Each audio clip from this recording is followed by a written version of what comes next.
What if consciousness is the most familiar thing in your life, and still one of the least understood? You see through it, you think through it, you suffer through it, you love through it, you experience the entire universe through it. And yet science still cannot fully explain why any of that feels like anything at all. That is the strange position we are in. Human beings can split the atom, map the genome, land machines on other worlds, measure the age of the universe, track activity across the living brain in astonishing detail.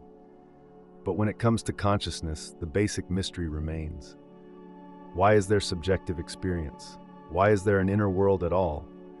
Why does neural activity not happen in the dark, like pure computation inside a machine? Why does it feel like something to be here? This is where the problem begins. Science has become very good at studying functions. It can ask what the brain is doing when you see a face, hear a sound, remember a name, move a hand, or make a choice. It can compare awake brains and anesthetized brains.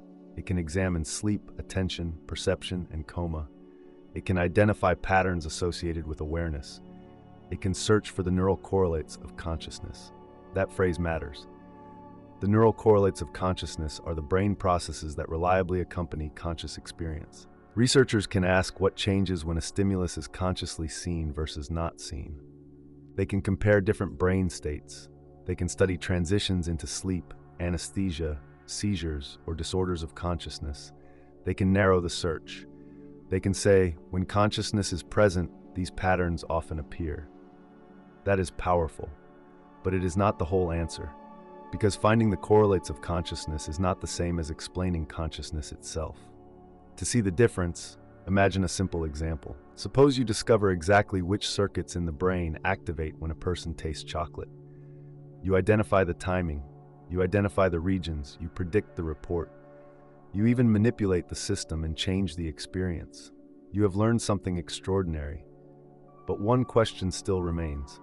Why should that physical process feel like the taste of chocolate from the inside?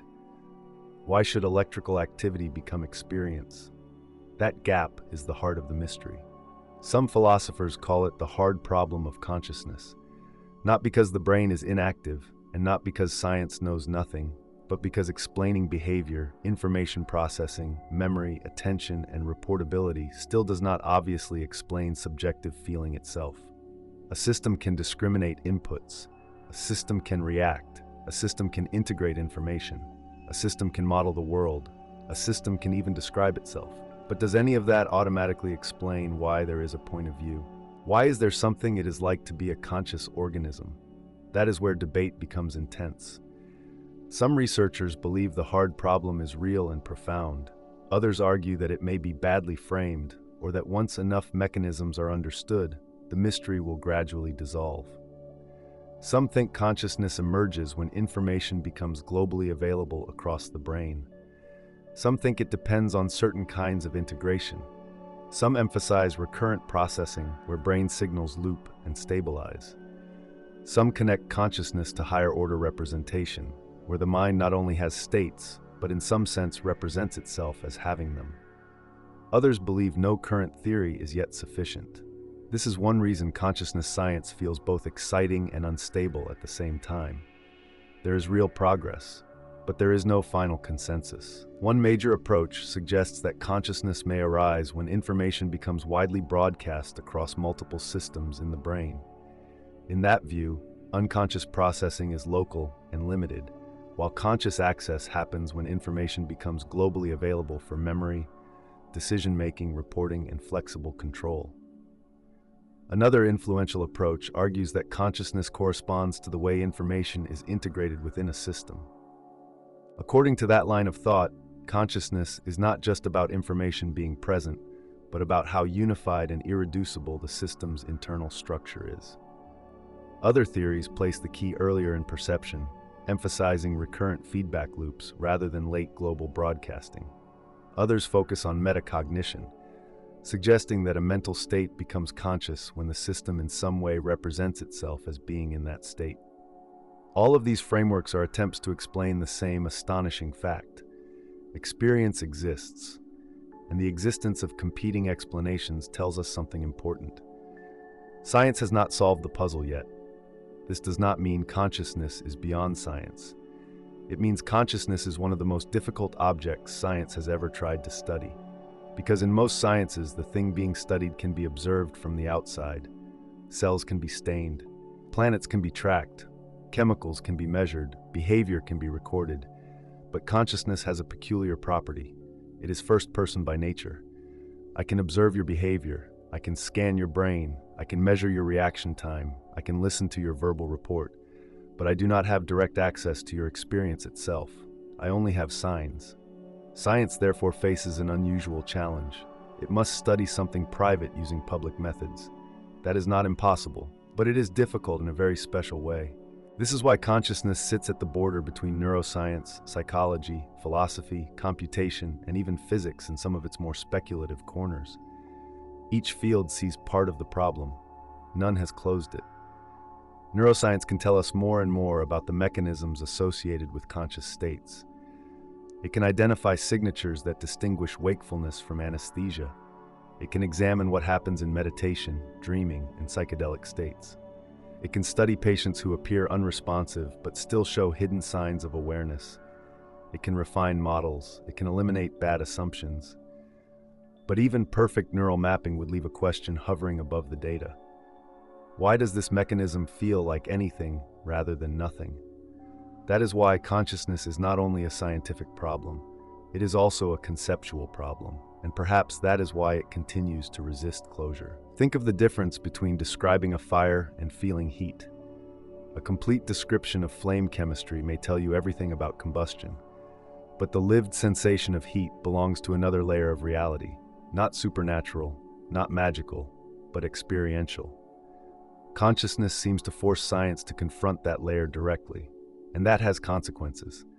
It means we should be careful not to confuse explanation of function with explanation of feeling. A robot may process language, a machine may detect faces, an algorithm may adapt to context, a model may simulate dialogue. But when does processing become presence? When does performance become experience? When is there something it is like to be the system itself? Science does not yet have a final answer. This uncertainty becomes even more serious when we ask practical questions. Are non-human animals conscious? If so, which ones and in what ways? What about newborn infants? What about patients in vegetative or minimally conscious states? What about advanced artificial systems in the future? What exactly disappears under anesthesia? What returns when consciousness returns? These are not abstract questions only for philosophers. They affect medicine, ethics, law, technology, and the way we define personhood itself. If consciousness is poorly understood, then our moral assumptions may also be less secure than we imagine. There is also a humbling implication here. Human beings often assume that what is most intimate must also be easy to understand. But consciousness may be the opposite. It may be so intimate that we overlook how strange it is. You wake up and the world is simply there. Color, sound, memory, selfhood, time, expectation, pain, desire, fear. All of it appears so immediately that it feels normal. But normal is not the same as explained. In fact, consciousness may be one of those phenomena that becomes more mysterious the more carefully you look at it. The brain contains billions of neurons exchanging signals in shifting patterns across time. That much is physical description. But how those interactions produce the redness of red, the ache of grief, the taste of coffee, the feeling of being someone, the silent witness behind thought, or the raw fact of presence itself remains unfinished territory. And this is where bad thinking often enters. When science cannot fully explain something, people rush in with false certainty. Some declare that consciousness is obviously just computation. Others declare that it proves the existence of a soul in a simplistic sense. Others leap immediately into mysticism, simulation theory, quantum mythology, or metaphysical claims that outrun the evidence. But intellectual honesty requires something harder. To say we know much more than we once did, and we still do not know enough. That position is not weakness. It is clarity. Science has advanced consciousness research enormously. It has built theories, experiments, imaging methods, clinical tools, and rigorous debates. Researchers are now directly comparing rival theories in controlled ways. They are testing predictions rather than only defending intuitions. The field is more mature than it used to be.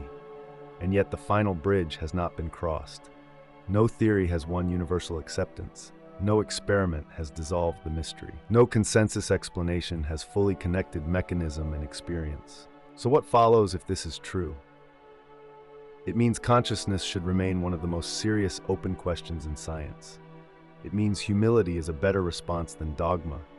It means first-person experience cannot simply be dismissed because it is difficult to measure. It means neuroscience and philosophy still need each other. It means future discoveries may radically change how we think about mind, selfhood, life, intelligence, and moral worth. And most of all, it means that one of the deepest mysteries in existence is not hidden at the edge of the cosmos. It is happening right now, in every sight, every thought, every fear, every memory, every moment you are aware that you are here. So what is consciousness? Science can describe some of its conditions. It can track some of its signatures.